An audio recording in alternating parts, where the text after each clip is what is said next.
안녕하세요. 칠기조날입니다. 오늘 소개할 책은 내 삶의 이야기를 쓰는 법. 지은이는 낸시 슬로우님 에러니, 옮긴이는 방진이, 발행은 돌베개입니다. 글을 통해 내 마음을 표현한다는 것이 결코 쉬운 일은 아닌데요. 내가 살아온 인생의 아픔과 기쁨이 공존하는 삶의 이야기를 쓰는 일은 정말 멋지고 아름다운 일입니다. 이 책은 하버드 대학교 최우수 강의상 수상, 45년간 글쓰기 워크숍을 운영해온 저자가 자전적 에세이 쓰기의 의의부터 창작의 전 과정을 알려주는 책입니다. 저자는 자기 삶에 대한 글쓰기는 누구나 할 수 있고 또 할 수 있어야 한다고 말하며 잘 쓰기보다 고유의 목소리와 리듬과 언어를 찾는 것이 더 중요하다고 강조합니다. 자기 삶을 재현하는 에세이는 소설이나 시처럼 찰자인 구성이나 세련된 형식보다 삶을 얼마나 정직하게 대면하고 이를 효과적으로 드러내느냐가 관건이기 때문입니다. 오랫동안 글을 쓰고 글쓰기를 가르치면서 저자는 자전적 에세이 쓰기에 접근하는 관점, 구체적인 방법론, 사례, 길잡이를 만들었고 이 책에 고스란히 담아냈습니다. 그리고 본인이 직접 쓴 글을 자전적 에세이 예화로 제시하며 삶에 대한 깊이 있는 이해와 글쓰기를 통한 치유, 글쓰기가 주는 해방감을 이야기합니다. 저자는 글쓰기가 치유의 행위였다고 말합니다. 16년간 아픈 아들을 간병하면서 자전적 에세이 쓰기를 통해 고통의 한가운데에서도 삶이 어떻게 아름다울 수 있는지, 우리가 어떻게 괴로워하면서도 기뻐할 수 있는지를 보여주고 있습니다. 자, 그럼 지금부터 잠시 책 속으로 들어가 보겠습니다. 오늘도 책 읽기 좋은 날과 함께 좋은 시간 보내세요. 구독, 좋아요는 사랑입니다.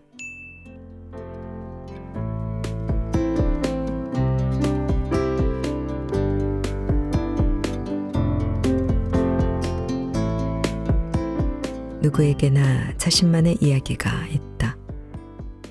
나는 지난 45년 동안 마음으로부터 글쓰기 워크숍을 운영했다. 내 워크숍에서 지켜야 할 규칙은 오직 하나뿐이다. 누군가 자신이 쓴 글을 읽어주면 그 글에서 마음에 들었던 점을 말해준다. 누군가 용기를 내서 나는 이런 사람이고 이런 것들이 현재의 나를 만들었고 지금 나는 여기에 있다라고 말할 때 마법이 일어나고 건강이 회복되고 치유가 시작된다. 우리의 어린 시절, 젊은 시절에 복구 불가능한 손상을 입힌 작은 살인 행위들은 사라지지 않고 계속 우리 안에 머물면서 오히려 우리의 심장에, 간에, 콩팥에 차곡차곡 쌓여 절여지고 있다. 그것들을 우리 몸에서 끄집어내어 종이로 옮기는 작업이야말로 모든 의사가 내려야 할 처방이다. 나는 수십 년 동안 수천 개도 넘는 이야기를 들었다. 그렇게 수천 개의 마음이 열리고 수천 개의 머리가 맑아지고 수천 개의 부서진 부위들이 회복되는 것을 지켜봤다. 지혜가 떠오르고 회한이 사라지는 것을 목격했다. 모녀가 오랫동안 짊어지고 있던 비밀들을 글로 쓰고 나서 서로를 보듬어 안을 때 그 현장에 있었다. 부자가 처음으로 옳고 그름을 따지지 않고 서로의 진실을 듣는 것을 봤다. 그들이 내 워크숍을 떠날 때는 뾰족 감각이 조금 무뎌져 있었다. 나는 자매가 다시 연결되고 커플이 애초에 그들이 함께하기로 했던 이유를 기억해내는 것을 봤다. 나는 글쓰기에 어떤 힘이 있는지를 안다. 자신의 관점을 누군가에게 들려주는 것이 얼마나 강력한 효과를 발휘하는지 안다. 나는 누군가가 들어주는 것, 그것도 판단하지 않고 있는 그대로 들어주는 것이 치료제라는 것을 안다. 자전적 에세이는 힘들었던 유년 시절에서 탈출하기 위한 비상구가 될 수도 있고, 과거를 돌아보는 추억 여행이 될 수도 있고, 상처를 치유해주는 계기가 될 수도 있고, 가족의 이야기를 기록으로 남기는 수단이 될 수도 있다. 그러나 자전적 에세이는 자서전이 아니다. 기저귀 떼기, 걸음마 떼기 등 당신이 태어난 이후의 모든 순간을 기록하는 자도취적 글이 아니다. 진정한 자전적 에세이는 단순히 자신에게 일어난 일만을 기록하지 않는다.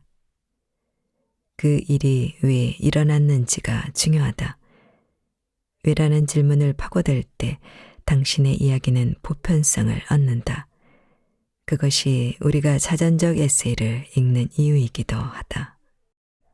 당신은 이런 말을 할지도 모른다. 누가 관심이나 갖겠어. 그리고 그 말을 들은 당신은 그것을 이런 식으로 내면화하고 반복할지도 모른다. 누가 내 자전적 에세이를 읽고 싶어 하겠어. 나는 그냥 보통 사람일 뿐이야. 친구들이 내 이메일을 받고는 너무 좋아서 글이 마음에 든다고 말해주고, 국어 선생님은 내가 글을 잘 쓰고 흥미로운 이야기거리도 가졌다고 말해준 게 다야. 누가 이런 사람의 이야기에 흥미를 보이겠어? 일리 있는 질문이지만 간단히 답할 수 없는 질문이다. 당신의 이야기를 쓰고 싶은 욕구가 없다면 그런 질문은 할 필요가 없다. 어차피 답이 없는 질문이다. 당신의 자아와 영혼이 머리를 맞대고 공동 저자가 되어 자전적 에세이를 써보자고 합의한 것일 수도 있다. 당신의 자아는 그냥 부와 명예에 조금 욕심이 났을 뿐이다. 그러나 당신의 영혼은 영혼은 배우고 성장하고 성찰하기 위해 이 땅에 왔다. 자신에게 일어난 일을 재료로 예술작품을 만들고 싶어 한다. 시인 숀 토머스 도어티의 답변에 귀를 기울여보자. 왜냐하면 지금 저곳에 당신의 이야기와 똑같은 모양의 상처를 지닌 누군가가 있으니까. 자, 준비가 되었는가? 당신에게 필요한 것은 글을 쓸 도구, 그리고 집중력과 목적의식이 전부다. 전자는 점점 강해질 것이고 후자는 점점 변화할 것이다. 그러니 자전적 에세이를 쓸 준비가 되었다고 말하자. 이것이 진행 중인 이야기라는 것을 알아두자. 당신의 의지와 상관없이 당신이 빠뜨려진 이야기. 그러나 그것은 당신의 이야기다. 조상들에 대해서는 신경 쓰지 말자. 이미 죽은 사람들이다. 후손에 대해서도 신경 쓰지 말자. 아직 태어나지도 않은 사람들이다. 독자가 어떻게 받아들일지 걱정하지 말자. 당신이 당신의 진실을 들려주면 그들은 페이지를 넘길 것이다. 자전적 에세이는 당신의 책이다. 당신의 이야기다. 어떻게 들려줄지는 당신이 정한다. 왜 쓰는가? 도대체 왜 당신은 글을 쓰는가? 그 중에서도 특히 자전적 에세이를 쓰는 이유는 무엇인가?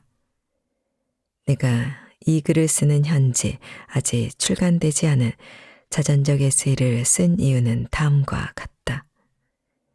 내 아들 되는 생후 9개월에 당뇨병을 진단을 받았다.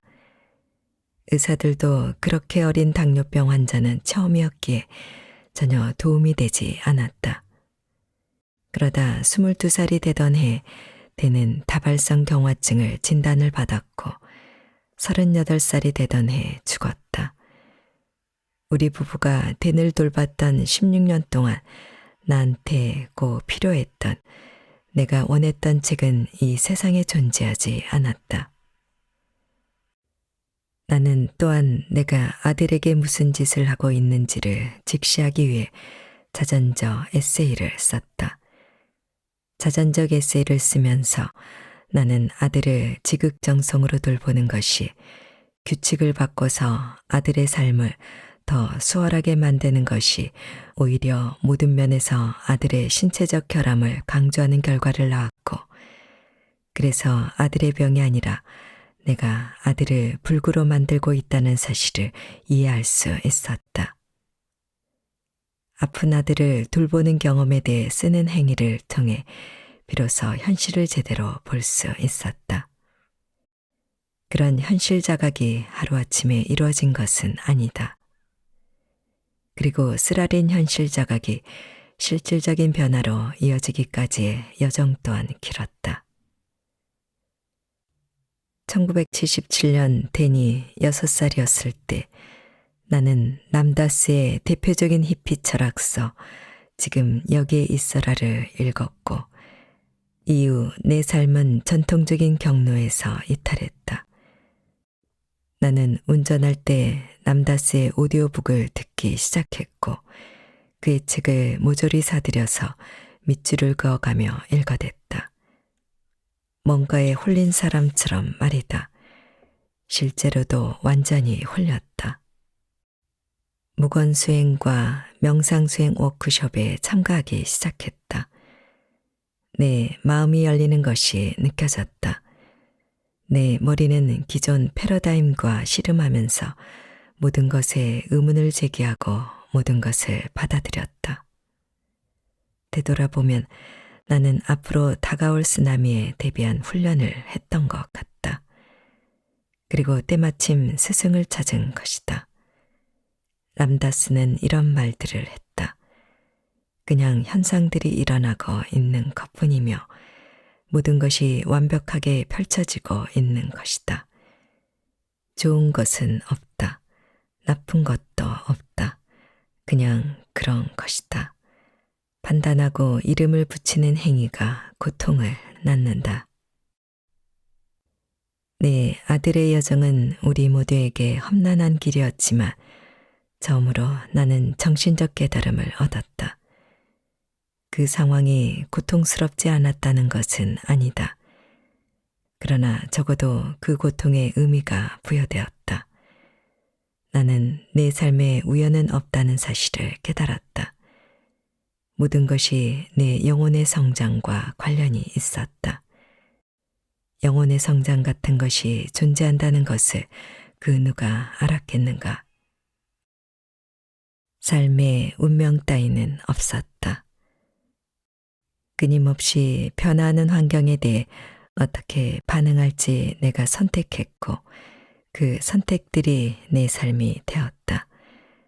모든 것을 통제하려는 집착을 내려놓고 내게 주어진 것들과 살아가는 법을 배우는 것이 바로 삶이었다. 주어진 것들과 살아가기를 실천하자 모든 것이 달라졌다. 나는 우리 부부가 이 과정을 대다수 사람들과 다르게 살아나갔다는 것을 알았고, 그에 대해서 쓰고 싶었다. 처음에는 단순히 종이의 기록을 남기려고 썼다. 그러다 우리가 실제로 한 것을 약간의 거리를 두고 이해해 보려고 썼다. 우리가 정말로 용감한 사람들이고 존경스럽다는 말을 계속 들었다. 듣기 좋은 말이기는 했지만 우리가 하는 일은 그런 것과는 아무 상관이 없었다. 사실 우리는 아무것도 하고 있지 않았다. 우리는 그냥 살아가고 있었다. 한 발 한 발 나아가고 있을 뿐이었다. 나중에 내가 쓴 자전적 에세이를 봤을 때 그동안 내가 찾아 헤매던 책이 바로 내 앞에 있다는 사실을 깨달았다. 나는 고난으로 인해 죽는 사람은 없다는 것을 알고 싶었다. 고통스러운 시간에도 너무나도 심오한 아름다움으로 채워진 순간들이 있어서 그 고난의 길을 쉬운 길과 선뜻 바꾸려고 하지 않을 수도 있다는 것을 알고 싶었다. 나는 내가 겪은 일이 엄마와 아들과 병으로 요약되기보다는 더 큰 무엇이 되리라는 것을 알고 싶었다. 내 가슴이 무너져 내리는 것이 당연하다는 것을, 그리고 가슴이 무너져 내려서 죽은 사람은 없다는 것을 알고 싶었다. 아픈 아이의 엄마라는 역할에 내가 갇혀있는 한 아들 댄에게는 아픈 아이라는 역할밖에 주어지지 않는다는 것을 알고 싶었다. 무엇보다 이것이 내 영혼을 위한 학위 과정이고 내가 전 과목에서 A 학점을 받으리라는 것을 알고 싶었다. 그 이야기를 쓰면서 나는 카타르시스를 느꼈다. 그 이야기를 쓰면서 제 3자의 입장이 될 수 있었고 그 이야기를 쓰면서 치유되기 시작했다.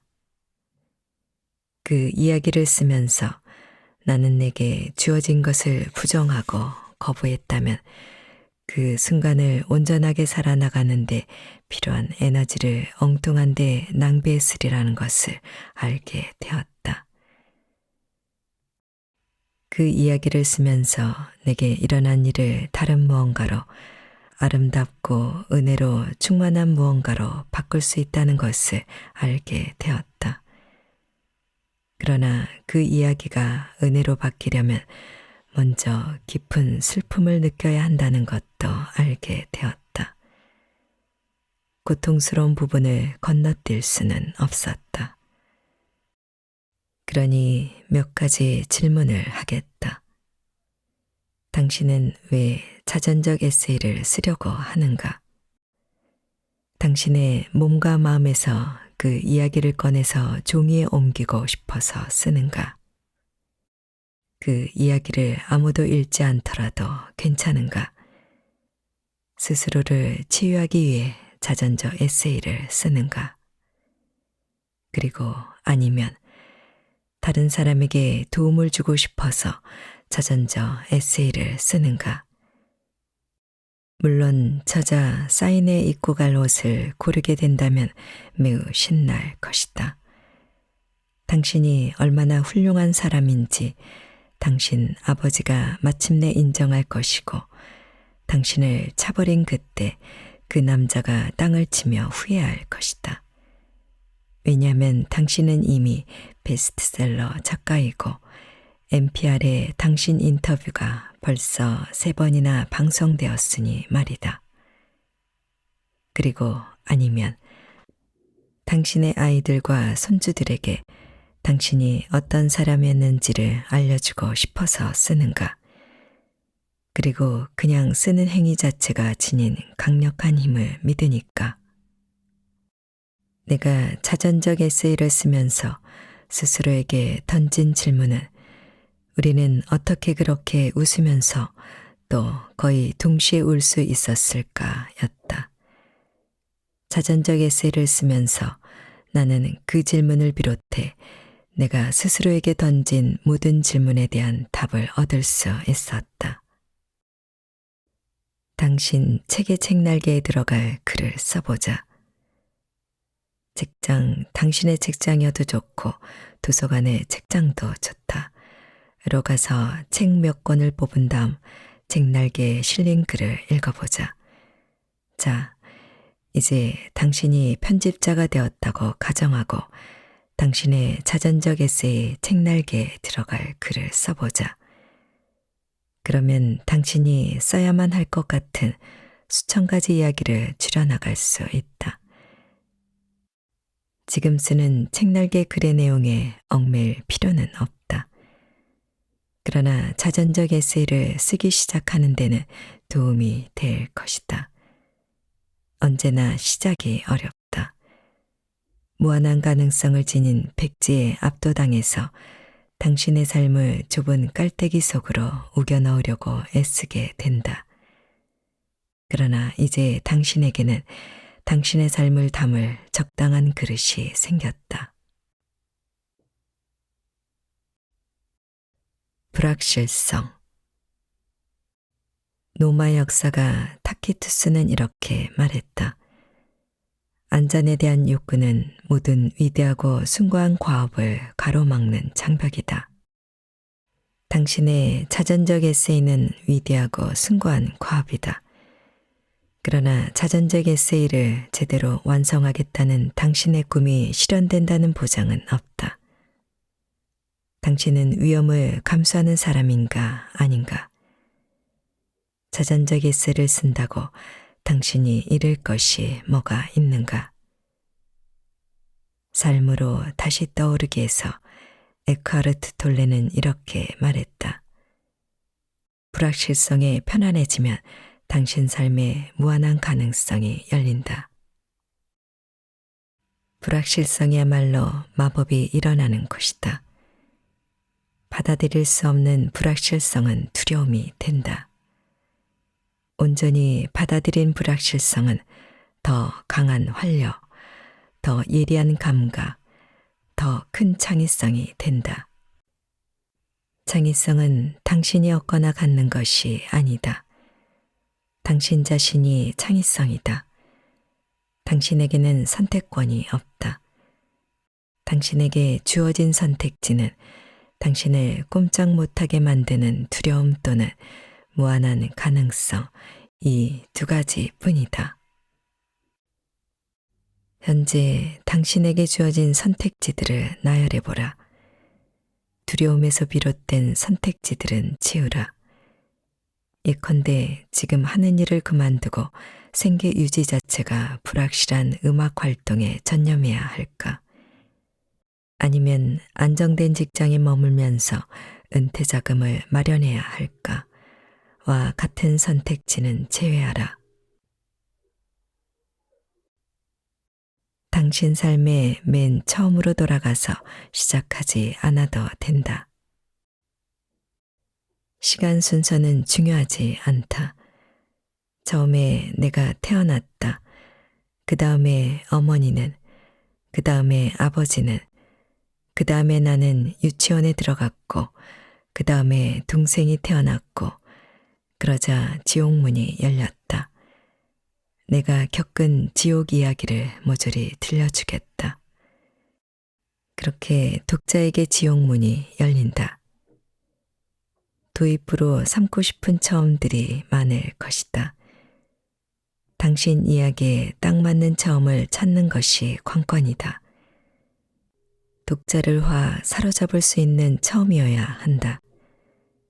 반드시 시간순에 따라 이야기를 시작하지 않아도 된다는 것을 안다 해도 여전히 어디서 어떻게 시작해야 독자를 끌어들일 수 있는지 판단하기란 쉽지 않다. 자전적 에세이의 도입부로 삼을 만한 문장 내지는 단락을 3개 쓰라. 좋은 몇 가지. 자전적 에세이의 도입부를 쓰는 게 감히 엄두도 나지 않을 만큼 어렵게 느껴질 수 있다. 그런데 당신이 연인과 최악의 싸움을 벌인 다음 날 아침, 제일 친한 친구에게 전화를 걸었다고 상상해보자. 그 이야기를 어디에서 시작할지는 자연스럽게 정해질 것이다. 당신은 당시 상황을 아주 구체적으로 묘사할 것이다. 아주 사소한 것 하나도 빼놓지 않을 것이다. 감정을 실어서 아주 열정적으로 설명할 것이다. 자신이 어떤 감정을 느끼고 있는지 당신은 아주 잘 알 것이다. 그리고 망설임 없이 곧장 이야기를 시작할 것이다. 머뭇거리지도 멈추지도 않을 것이다. 이야기에 완전히 몰입할 것이다. 그러니 이른바 감정의 혀끝에서 이야기를 시작하라. 발상을 전환하라. 진실을 쓰고 싶다면 당신이 느끼는 감정의 진실을 쓰라. 어떻게 시작하건 있는 그대로의 사실을 쓰라. 발꿈치를 들고 꽃을 피해 다니지 마라. 있는 그대로를 이야기하라. 있었던 일을 그대로 이야기하라. 당신에게 가장 큰 걸림돌은 독자가 어떻게 생각할지 두려워하는 마음일 수 있다. 독자를 믿으라. 당신이 감정적으로 솔직하다면 독자는 당신을 따라 어디든 갈 준비가 되어 있다. 왜 그들이 무슨 생각을 할지 걱정하는가? 특정되지도 않은 그들이 그렇게 중요한가? 초고를 완성한 뒤에야 진짜 작업을 할 수 있다. 초고가 완성되어야 보이는 것들이 있다. 아이쿠, 이건 여기에 안 맞는데 이걸 꼭 넣어야 하는 건 아니잖아. 이건 이야기가 앞으로 나아가는데 전혀 도움이 되지 않아. 이건 이미 6번이나 다른 식으로 써넣었어. 길잡이. 당신이 느끼는 감정과는 다르게 행동한 경험에 대해 쓰라. 무언가를 거부하면 그 안에 담긴 선물도 받을 수 없다. 모든 자전적 에세이에는 대전환이 일어나는 순간이 있다.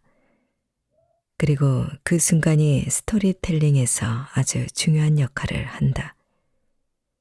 그런 대전환이 없었다면 들려줄 이야기도 없었을 것이다. 길잡이. 의식이나 행동에 큰 변화가 일어나면서 당신이 그동안 거부하던 것을 받아들이고 아주 오랫동안 당신을 괴롭혀온 걱정거리에 마침표를 찍었던 경험에 대해 쓰라. 그런 변화는 어떤 결과를 낳았는가? 특별한 결과를 얻지 못했다면 어떤 변화를 기대했는지에 대해 쓰라. 같은 이야기를 다르게 써보자. 때로는 같은 이야기를 다르게 바꿔가며 5번을 써야 할 수도 있다. 모든 사람이 자신의 상처를 통해 그 이야기를 읽기 때문이다.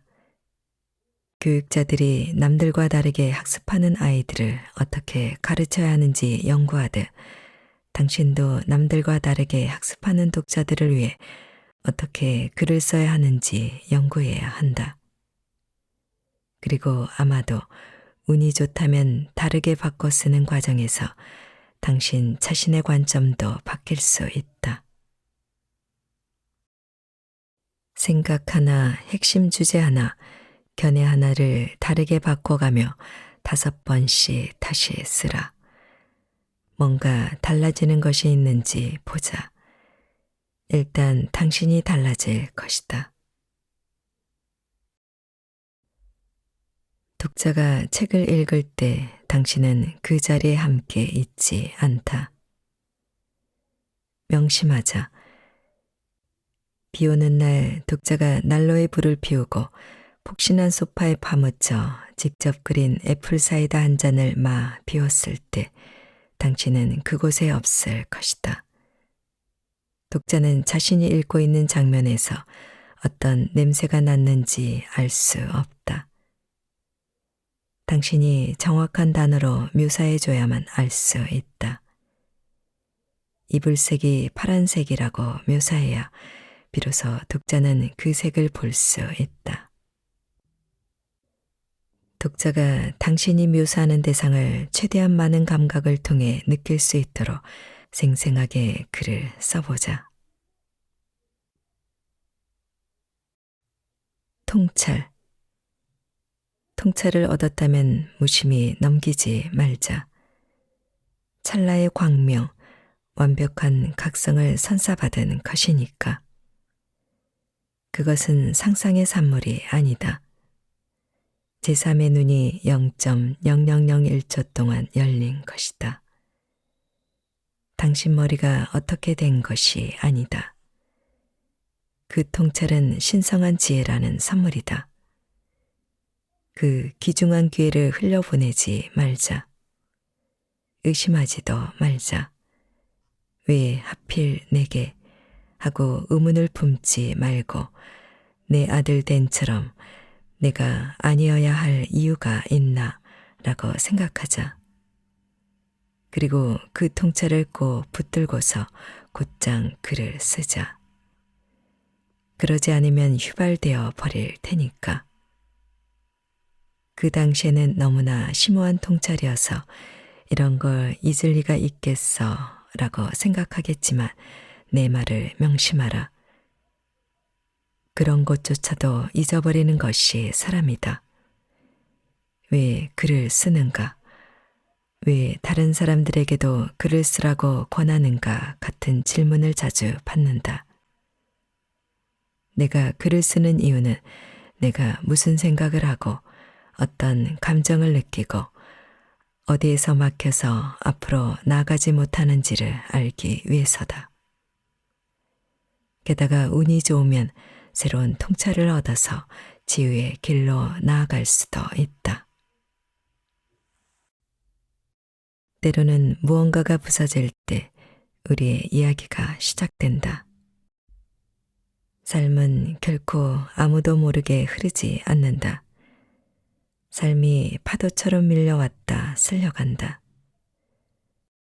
때로는 노리스터, 북대서양 서부의 중간 규모의 온대저기압으로 북동쪽에서 불어오는 바람의 방향에서 따온 명칭이다. 파도처럼 엄청난 기세로 몰려와 거품을 일으키며 부서지기도 한다. 당신의 이야기와 나의 이야기는 삶에 관한 것이다. 삶은 늘 단순하거나 순조롭지 않다. 우연을 그냥 지나치지 마라. 디펙 초프라는 우연과 운명을 통합해 동시성 운명이라고 명명한다. 그는 이것을 통해 우리가 우주의 근원저 지성을 자각할 수 있다고 말한다. 초프라는 자신이 우주의 춤이라고 부르는 것을 우리가 찬미할 때, 삶에 리듬이 있다는 것을 믿을 때, 그리고 그 리듬과 조화를 이루며 살아갈 때 우리가 바라는 모든 것이 저절로 이루어진다고 말한다. 따라서 우연이 우연처럼 보일지라도 실제로는 당신이 그 순간에 충실하면 말이 쉽지 말처럼 쉬운 게 아니라는 걸 나도 안다. 그런 우연들이 온전히 당신을 지지하기 위해 설계된 작은 기적들이라는 것을 깨달을 수 있다. 당신의 일상에서 동시성 운명을 찾아보자. 눈을 크게 뜨라. 귀를 열라. 현재에 머물고 매 순간에 충실하라. 동시성 운명을 찾았다면 그것에 대해 써보자. 전문가가 되지 마라. 전문가가 되라. 당신이 아는 것들이 있다. 그런 것들에 대해 쓰라. 당신의 잠재의식이 아는 것들이 있다. 그런 것들을 믿으라. 당신이 알지 못하는 것이 아주 많다. 그런 것들에 대해 쓰기 전에는 자료조사를 하라. 아는 척할 생각은 꿈에도 하지 마라. 당신이 전문가 행세를 한다는 것을 우리는 알 수 있다. 당신이 모르던 것을 그 자리에서 알게 되었다고 솔직하게 말하면 독자는 당신과 함께 뭔가를 배울 기회를 얻는다. 당신은 전문가가 아니다. 학생이다. 독자는 바보 취급당하지 않을 때 진심으로 공감할 수 있다. 당신의 약점은 독자에게 파트너가 되어달라고 제안하는 초대장이 된다. 기록하기, 기록하기, 기록하기. 제발 일기를 쓰라. 당신의 이야기를 쓰고 싶다면 당신의 여정을 기록해야 한다. 그래야 그것을 곱씹고 글로 쓰고 치유할 수 있다. 일기에는 날짜를 꼭 기입하라. 왜냐하면 보라. 그때의 망설임과 두려움은 다 어디로 갔단 말인가. 내 세포 어딘가에 여전히 꽁꽁 숨어 있을 거라고 확신한다. 절여지고 있는 것이다. 그런 감정을 글로 써서 해방시켜야 한다. 캐럴라인 미스의 말대로 생생한 자전적 에세이가 곧 생물학이다. 일기장을 펼쳐들고 어느 것이든 좋으니 일기 하나를 골라서 그 기록을 확장하라. 일기장이 없다면 당장 마련하라. 당신은 기자가 아니다. 사실만 쓰세요. 부인. 그것이 저널리즘이다. 누가 무엇을 언제 어디서 왜. 우리는 이것이 모든 이야기가 답해야 하는 기본 질문인 OW라고 배운다. 물론 이 질문들은 모두 중요하다. 하지만 자전적 에세이에서 특히 중요한 것은 사실에 대해 사람들이 느낀 감정, 그 사실에 대한 사람들의 반응이다. 신문기사 하나를 골라 사전적 에세이로 바꿔 써보자. 책으로 출간되기를 기대하지 마라. 책으로 출간되기를 기대하라. 이것은 당신 머릿속 깊숙이 간직해야 하는 가장 중요한 사항 중 하나다. 실은 앞쪽에 내놓아야 하는 것일 수도 있다. 마케팅 부서가 보기에 당신은 그다지 독특하지 않을 수 있다. 내가 아는 한 편집자는 자신이 훌륭하다고 생각한 원고를 가지고서 20대 3명 전부 남자였다과 미팅을 했다. 그들의 평은 왜 50대 여성이 소설가로 데뷔하겠다는 거죠. 하지만 늘 연령과 성별과 배경과는 상관없이 새로운 작가가 베스트셀러 작가로 떠오른다. 그리고 모든 산업이 경쟁이 치열하지만 내 경험상 출판 산업이 그나마 가장 상냥하다. 다만 명심하자. 책을 세상에 내놓는 것이 당신의 목표라면 그냥 실천하라. 큰 액수의 계약금을 제한받을 수 있을지는 당신이 결정할 수 있는 문제가 아니다. 당신은 글을 쓰고 우주가 당신의 여정을 결정하게 두라. 고독. 반드시 고독한 시간을 확보하자. 옷장 안, 사무실 구석, 동네 도서관 뒤쪽에 작은 공간을 마련해야 할 수도 있다. 정적의 시간을 일정 분량 섭취하지 못하면 어느 수준 이상의 삶에 도달할 수 없다. 일정 시간 홀로 고립되어야만 자신이 무엇을 모르는지 그리고 자신이 쓰는 책이 진정으로 어떤 이야기인지를 알 수 있다. 고독에 대해 어떤 감정을 느끼는지 짧은 글을 써보라. 고독한 시간을 보내다가 다시 사회로 돌아가면 어떤 감정을 느낄지에 대해서도 쓰라. 이야기가 숙성될 시간을 주자. 원고에서 잠시 떨어져라. 잠시 숙성될 시간을 줘야 한다. 공기와 접촉해야 한다. 공간이 필요하다. 뿌리를 내릴 시간이 필요하다. 그 뿌리가 땅속 깊이 박히도록 놓아주자. 미량의 미네랄을 찾도록 내버려두자. 당신은 지금 당신 책에 목을 조르고 있다. 당신 책은 성과를 내야 한다는 압박감에 시달리고 있다. 이것은 파트너십이다. 당신만의 문제가 아니다. 섹스와 마찬가지다. 두 존재가 관여하고 그 둘 모두 보듬어주는 손길과 시간을 필요로 한다. 붓을 마구 휘두르지 마라. 팀을 이뤄 협력할 때 얼마나 더 좋은 작품이 탄생하는지 당신도 알지 않는가? 당신의 글을 다시 읽어볼 시기를 정하라. 그때가 올 때까지 참고 기다리라. 남의 말을 엿듣는 사람이 되자. 당신의 글 중에서 특히 뛰어난 글은 당신이 들은 이야기에서 나올 가능성이 높다. 사람들이 많이 모이는 장소에 혼자 가는 것이 중요한 이유다. 살짝 몸을 기대고 메모를 하자. 사람들은 정말 희한한 말들을 한다. 가끔은 남의 말을 들으면서 나중에 글을 쓸 때 유용할 뭔가를 얻기도 한다.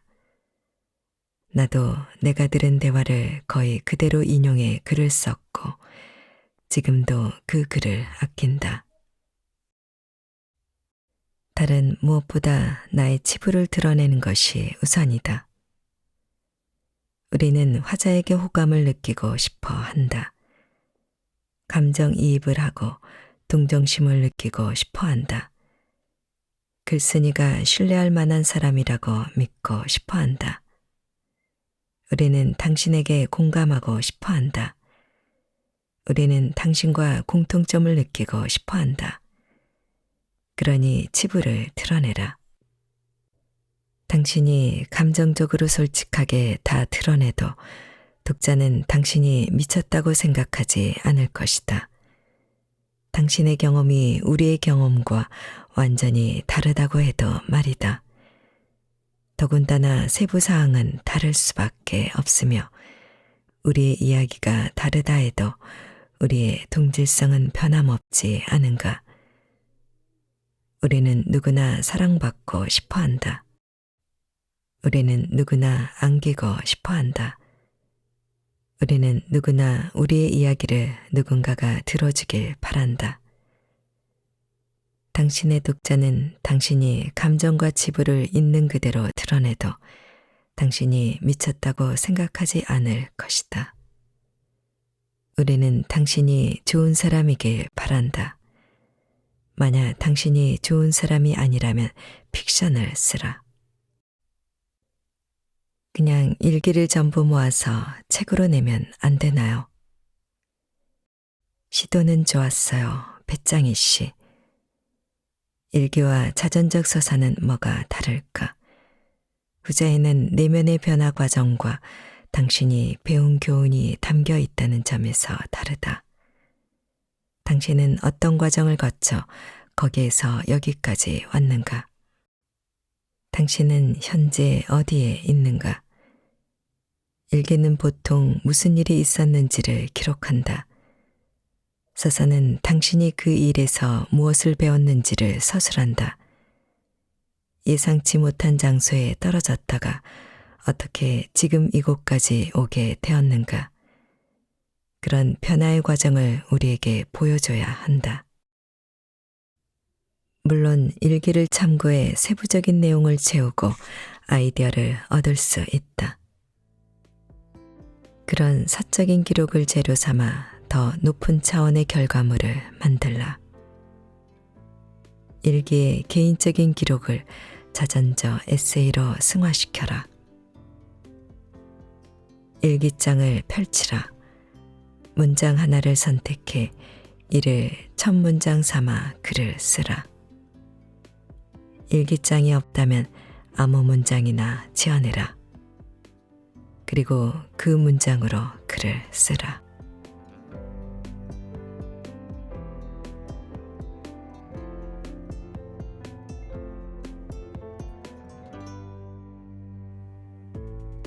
책 읽기 좋은 날 오늘은 내 삶의 이야기를 쓰는 법을 보내드렸습니다. 감사합니다.